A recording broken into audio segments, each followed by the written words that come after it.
धेरै जस्तो व्यक्तिहरूले एमआई मोबाइललाई प्रयोग गरे तापनि आफ्नो मोबाइलमा भने एमआई एकाउन्ट बनाएको हुँदैन। आजको भिडियोमा म तपाईलाई एमआई एकाउन्ट बनाएपछि हुने फाइदाको बारेमा बताउने छु।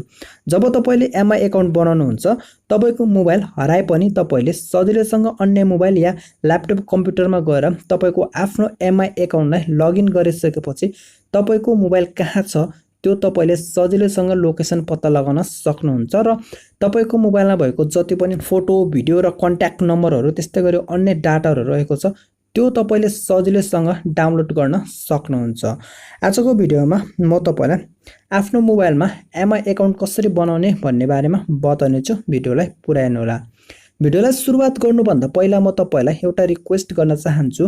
अहिलेसम्म पनि तपाईहरूले यो च्यानललाई सब्स्क्राइब गर्नुभएको छैन भने कृपया भिडियोको तल देखिराखेको रेड कलरको सब्स्क्राइब बटनमा क्लिक गरेर सब्स्क्राइब गर्नुहोस् र साथै छेउमा आउने घन्टीलाई पनि दबाएर अल नोटिफिकेसनमा क्लिक गर्न नबिर्सिनुहोला।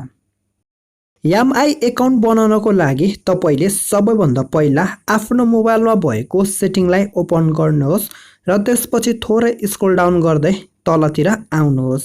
अब तपाईले यहाँ एमआई एकाउन्ट भन्ने अप्सन देखिराख्नु भएको छ, यसमा एकचोटि क्लिक गर्नुहोस् र त्यसपछि अब तपाईले नयाँ एमआई एकाउन्ट बनाउनको लागि यहाँ तल क्रिएट एन एकाउन्ट भन्ने अप्सन देखिराख्नु भएको छ, यसमा तपाईले एकचोटि क्लिक गर्नुहोस्।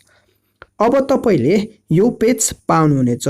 यहाँ तपाईले युज अल्टरनेट फोन नम्बर भनेको छ, यसमा एकचोटि क्लिक गर्नुहोस् र अब तपाईले यो फर्स्टमा चाइना अप्सन देखिराख्नु भएको छ, यसमा क्लिक गरेर अब तपाईले यहाँबाट नेपाललाई छान्नु होला।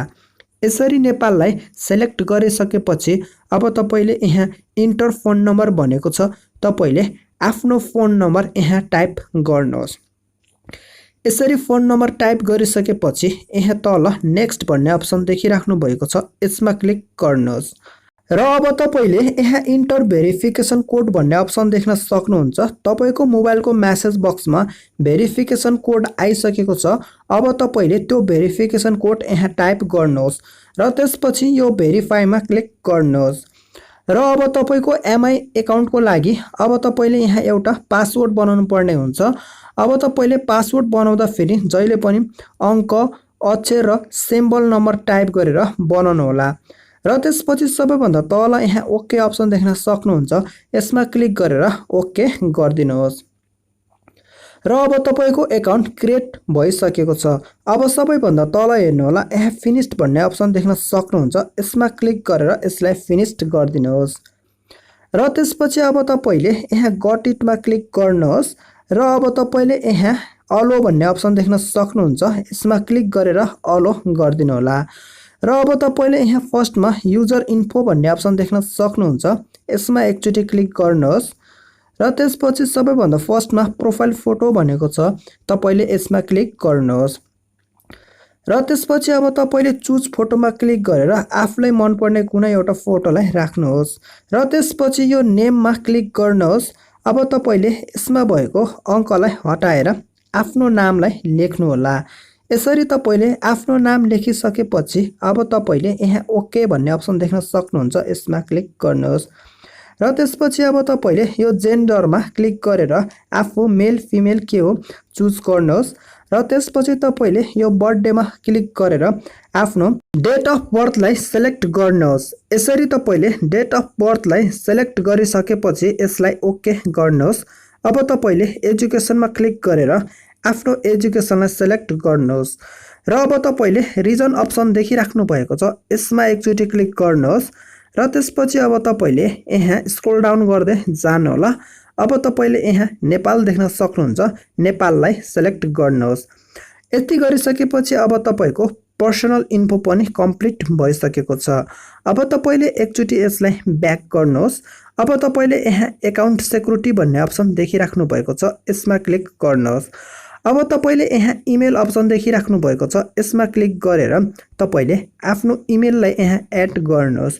यसरी आफ्नो इमेल एड्रेस लेखिसकेपछि यहाँ तल नेक्स्ट गरेर आफ्नो इमेललाई पनि एड गर्नु होला र त्यसपछि अब तपाईले यो एमआई क्लाउड भन्ने अप्सन देखिराख्नु भएको छ, यसमा क्लिक गर्नुहोस् र त्यसपछि अब तपाईले यो पेज पाउनुहुनेछ। अब तपाईले यसमा गट इट गर्नुहोस्। त्यसपछि अब तपाईले यहाँ 5 GB स्टोरेज फ्रीमा पाउनुहुन्छ।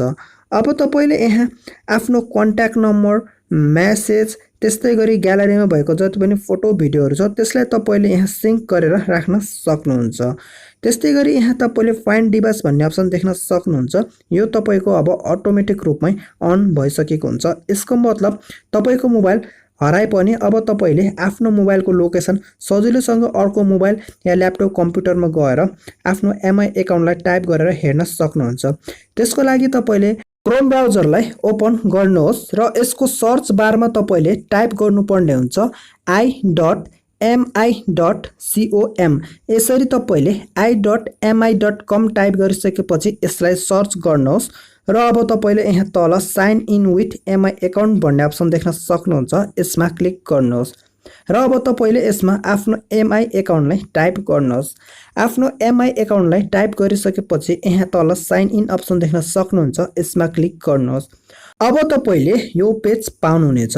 अब तपाईले यहाँ फाइन्ड डिभाइस भन्ने अप्सन देख्न सक्नुहुन्छ। यसमा क्लिक गर्नुहोस् र त्यसपछि अब तपाईको लोकेसन यहाँबाट सजिलैसँग देख्न सक्नुहुन्छ। यसरी तपाईले आफ्नो मोबाइल हराए पनि आफ्नो एमआई एकाउन्टलाई लगइन गरेर आफ्नो मोबाइलको लोकेसन हेर्न सक्नुहुन्छ।